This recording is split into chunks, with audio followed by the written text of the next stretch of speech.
1891ರಲ್ಲಿ ಬಡ ಕುಟುಂಬ ಒಂದರ ತಂದೆ ರಾಮ್ಜಿ ಸಕ್ಪಾಲ್, ತಾಯಿ ವಿಮಾಬಾಯಿ ದಂಪತಿಗೆ ಕೊನೆಯ ಮಗನಾಗಿ ಜನಿಸಿದ ಮಗು.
ಕೂತಿದ್ಯಾ ಭೀಮಾ?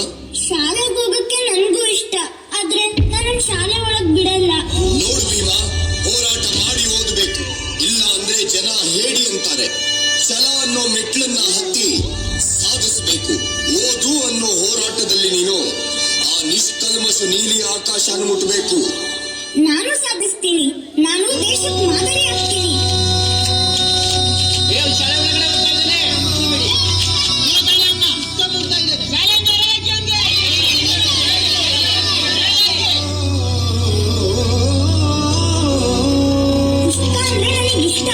ನಾನು ಓದ್ತೀನಿ.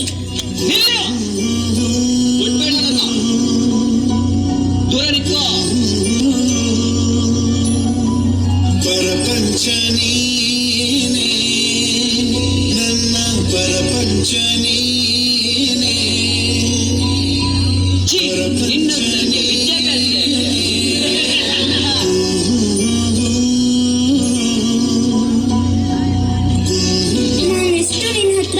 ಪ್ರಯತ್ನ ಪಡ್ತಿದ್ದೀನೋ ಅಷ್ಟೇ ಜನರು ನನ್ನನ್ನ ದೂರ ಮಾಡ್ತಿದ್ದಾರೆ.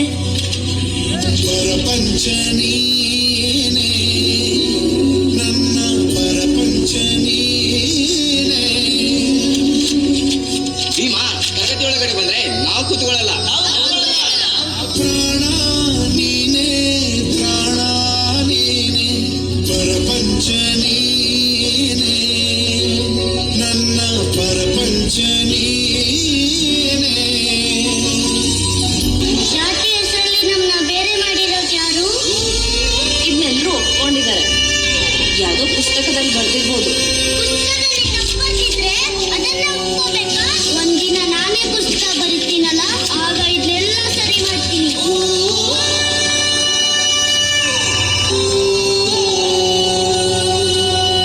ತಗೋ ಈ ಪುಸ್ತಕ, ಬರೆಯೋಕ್ ಶುರು ಮಾಡು. ಬರೀ ಪ್ರತಿ ಹೆಣ್ಣು ತನ್ನ ಸ್ವಂತ ಕಾಲ್ ಮೇಲೆ ನಿಂತ್ಕೋಬೇಕು ಅಂತ ಬರೀ. ಬರೀ ಪ್ರತಿ ಹೆಣ್ಣಿಗೂ ಸ್ವಾತಂತ್ರ್ಯ ಸಿಗಬೇಕು ಅಂತ ಬರೀ. ಅವಳೆಷ್ಟು ಸಬಲೆ ಆಗ್ಬೇಕು ಅಂದ್ರೆ ಗಂಡನ ಮನೆಯಿಂದ ಓಡಿಸಿದ್ರು ಅವಳು ಸ್ವತಂತ್ರವಾಗಿ ಬದುಕಬೇಕು, ಸ್ವತಂತ್ರವಾಗಿ ದುಡಿಬೇಕು.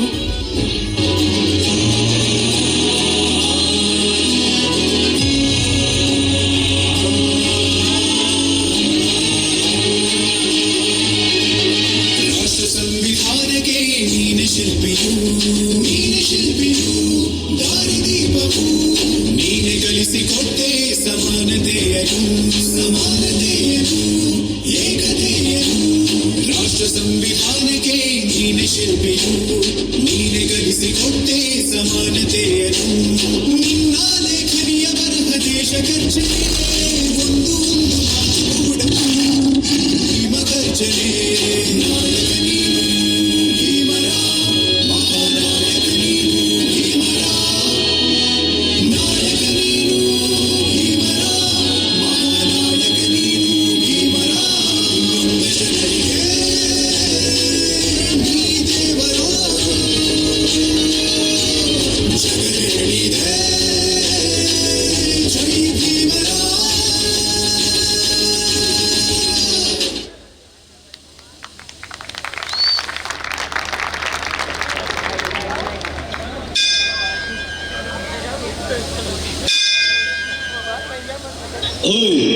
ನಿಲ್ಲುವಲ್ಲೇ, ನಿಮ್ಮಂಥವರಿಗೆಲ್ಲ ಇಲ್ಲಿ ಪ್ರವೇಶವಿಲ್ಲ.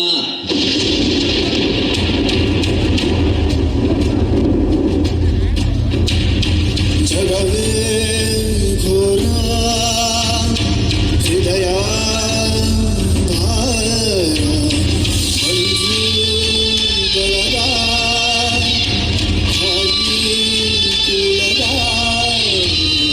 ನನ್ನ ಬಾಳು ವಿಭಿನ್ನ ಗೋಲು ಯಾರಿಗೆ ಕಾಡಿ ಕೈಯ ನಂಗೆ ಬಂದು ಹಿಂಗೆ ಯಾವ ತಪ್ಪು ಮಾಡದ ಜನ್ಮ ನಂದು ತಂದೆ ಒಂದು ಬಳಗ ಬಿಟ್ಟು ಹೋಯ್ತು ಹಣವ ನಂಬಿ ಹಿಂದೆ ಹಣವೇ ಆಯ್ತು ಜಗವೆಂದು ಎಲ್ಲ ನನ್ನ ತಂದೆ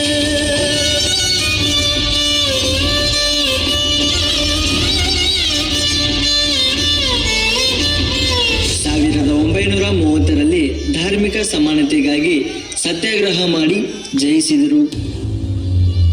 ಸಂವಿಧಾನ ರಚಿಸಲು ಡಾಕ್ಟರ್ BR ಅಂಬೇಡ್ಕರ್ ಅವರಿಗೆ ಅವಕಾಶ ಸಿಗುತ್ತದೆ.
ಭಾರತದ ಕೀರ್ತಿಯನ್ನು ದಿಗಂತದ ಎತ್ತರಕ್ಕೆ ಇಳಿಸಲು ಡಾಕ್ಟರ್ BR ಅಂಬೇಡ್ಕರ್ ಅವರ ಕೊಡುಗೆ ಅಪಾರ.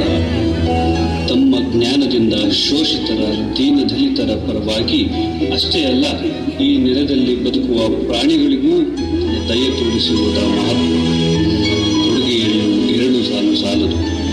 ಡಿಸೆಂಬರ್ 6 ಬೆಳಗ್ಗೆ 6ಕ್ಕೆ ತನ್ನ ಪತ್ನಿ ಜಾರ್ಖಂಡ್ ಹೋದ ಸಂದರ್ಭದಲ್ಲಿ ನೋಡಿದಾಗ ಡಾಕ್ಟರ್ ಅಂಬೇಡ್ಕರ್ ಅವರು ನಮ್ಮಿಂದ ದೂರವಾಗಿದ್ದರು. ಈ ಭಾರತದ ಸೂರ್ಯ ನಮ್ಮಿಂದ ದೂರವಾಗಿತ್ತು. ತನ್ನ ಜೀವಿತಾವಧಿಯ ಪರಮೋಚ್ಚ ಕ್ಷಣಗಳನ್ನು ಸಮಾಜಕ್ಕೋಸ್ಕರ ಮೀಸಲಿಟ್ಟಿರುವ ಈ ಮಹಾನ್ ವ್ಯಕ್ತಿಗೆ ಎದ್ದು ನಿಂತು ಗೌರವ ಸಲ್ಲಿಸೋಣ. ಜೈ ಹಿಂದ್, ಜೈ ಭೀಮ್.